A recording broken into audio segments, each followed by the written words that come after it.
يا أيها الذين آمنوا ادخلوا في السلم كافة ولا تتبعوا خطوات الشيطان إنه لكم عدو مبين. صدق الله مولانا العظيم. ډیرو ښاغلو اغلو د مجلس ګډون کوونکو تاسو ټول ته ښه راغلاست وایم او ستاسو هغه رایو ته ښه راغلاست وایم چې تاسو دلته پیش کړلې. د دې مؤتمرونو او د دغه کانفرانس او د دغې غونډې هغه اصلي څه هدف ته راځم چې دا د څه دپاره جوړېږي، هدف پکې څه دی او د دې نه مقصد څه و. او الحمدلله هغه مقصد به لاسته راځي او ډېره حده پورې مقصد لاسته هغه هدف لاسته راغلی دی. د همدغو کانفرانسونو یا د دغو غونډو تقریبا د اسلامي امارت ملګرو چې د کومه رئیس موږ د امریکایانو سره کښېنستلو او امریکایان دې ته آماده سوه چې خبرې باید وشي په جنګ باندې د افغانستان مسله نه حل کیږي. دا اولنی شی د الله شکر ادا کوم چې دا د خدای جل جلاله یو لوی نصرت و چې د افغانانو سره اوس هر څوک وایي دا اوس دا به نه چلو چې څوک اشغال وایي څوک یې نه وایي. نور آسان چې افغانستان ته راغلي وو هغه ویل چې موږ اشغالګر یو، نه هغه خلکو ویل چې د دې سره ملګري وو چې دا اشغالګر دي، هغوی دې ترقي راوړې ده، دې ډوډۍ راوړې ده، دې کپړې راوړې چې دې ته افغانستان ته ترقي راوړې ده. او نه هم انګریزانو دا ویلي وو او نه هم امریکایان دا وایي، نه که بل تجاوزګر یې ملاکه وایي چې دې تجاوز کړی دی. هغه څوک چې سره ملګري هغه به هغه دریا ورسره وایي چې کوم راغلي. خو واقعیت او هغه شی چې په دنیا کې نه کېږي، د دنیا ټول خلک په دې پوهېږي چې په دې ملک تجاوز وسو، نه کوم لیکنه سوی وه، نه کوم قرارداد سوی و. د هغه باوجود بیا بل دا مسله وه چې د هغه سره څه ملګري چې وه، 1.5 لک خارجیان وه، هغه افغانان چې په بغل کې ځغستله هغه هم وه. د هغه باوجود یې وکړه الحمدلله خپل امریکایان په دې قایل شو چې راسئ خبرې وکړو، دا نه کېږي.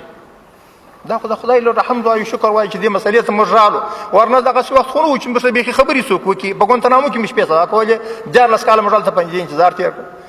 نو دا اول د خدای د دې نصرت شکر گزار یا الله دې موږ توفیق راکړي د الله شکر ادا کړو.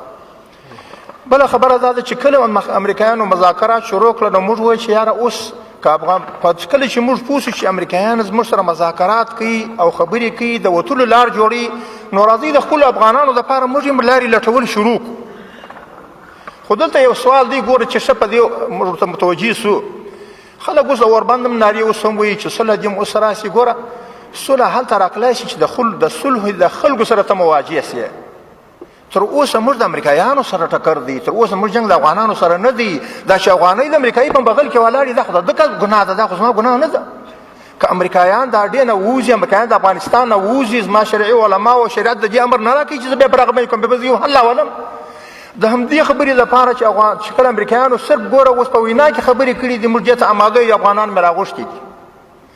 خو دا افغانان باید په دې پوه شي د دې راغلي چې دا موږ د حل دپاره راغوښتي، د افغانستان د مستقبل د لوړو مسایلو دپاره ښه نظر ورکړي، ښه الهام ورکړي چې راتلونکي مذاکرات کېږي کم فکرونه په کار واچوي چې افغانان یو موټی سي.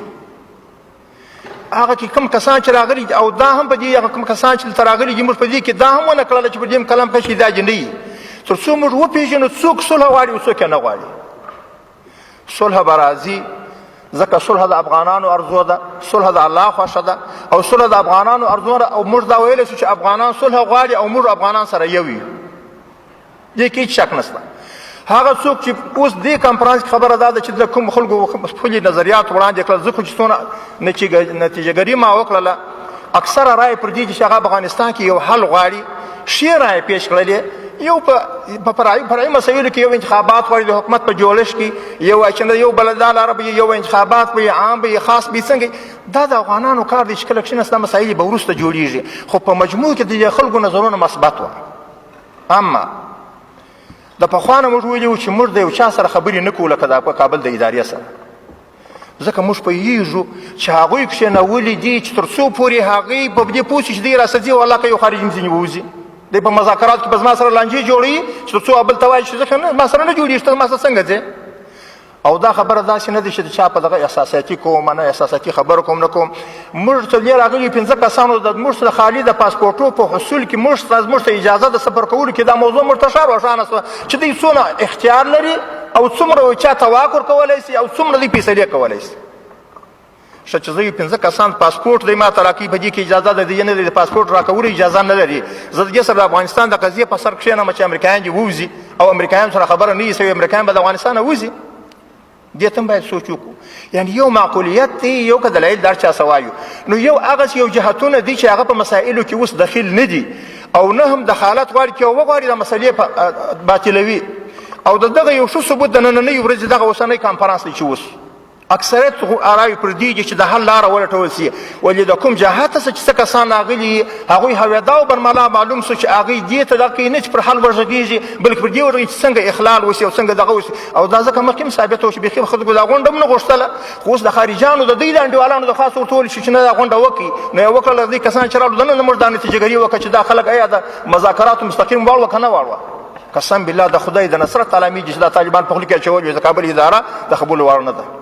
ځکه موږ پوهېږو کوم کسان چې راغلي دي هغوی اولنی نشست و هغوی به ویلي وای چې خدای مې راوله نشست مې جوړ کړی دی دا چې ډېر اختیار ستاسې دی چې مې کلام کښې کړی کېدای شي موږ نه وای راغلي خو دوی به دا استقبال کړی وای چې دا مې ښه نظر وړاندې کړی دی راځئ چې ښه نه کړو د آینده مذاکرات لپاره ښه لارې کومه لار کولی شو پر کومه لار تګ کولی شو دوی دلایل د دې وایي چې دا اشغال نه دي او دا خو چې راغلي د ملل متحد قانون دا نه دي دې ته ویلي اوس د ملل متحد قانون خو د افغانستان قانون نه دی افغانستان خو د اسلام او د مسلمانانو ملک دی د ملل متحد قانون خو د ټولې دنیا دپاره جوړ دی هغه د یو خاص ملک دپاره نه دی جوړ دا ستا دپاره دلیل نشته چې دا اشغال نه دی ځکه ملل متحد والا وجه ته اشغال نه دی ویلی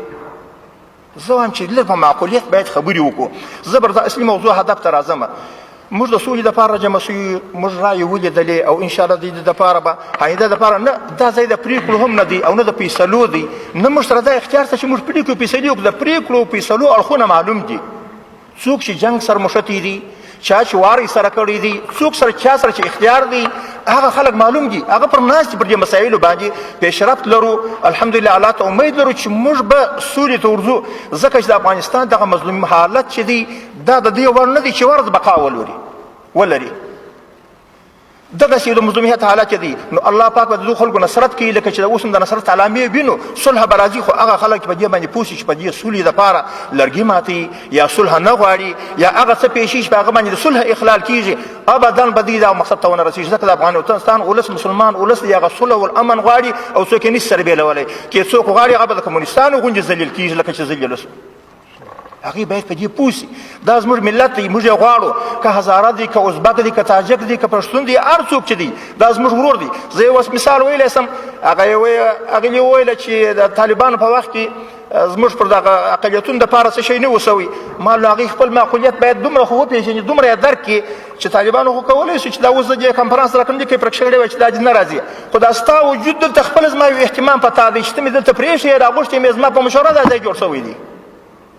ګوره په درک باید خبره وکړو معقولیت باید خبره وکړو زه چې د یو جهته سره کښېنستمه دا معنی چې دا کنفرانس باید جوړ شي څو کسان باید راسي خلک مې ورسره منله خو په تا قایله یم چې ته راسې ته یو اقلیت یې په افغانستان کې باید اشتراک وکړې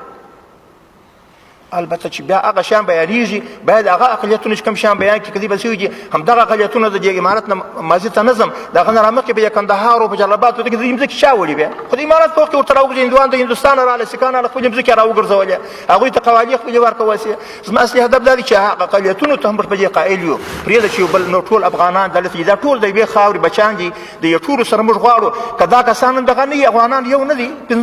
15 میلیونه افغانان دي اوس به 40 تقابل رسېږي افغانان یوازې د دې څه عبارت نه دي چې دا موږ ناست یو افغانان سوله غواړي که زه غواړم که نه غواړم که ته غواړې که نه غواړې که ته هر څه وایې سوله به راځي د دې طلبدار دي اخر به د سوله راځي انشاءالله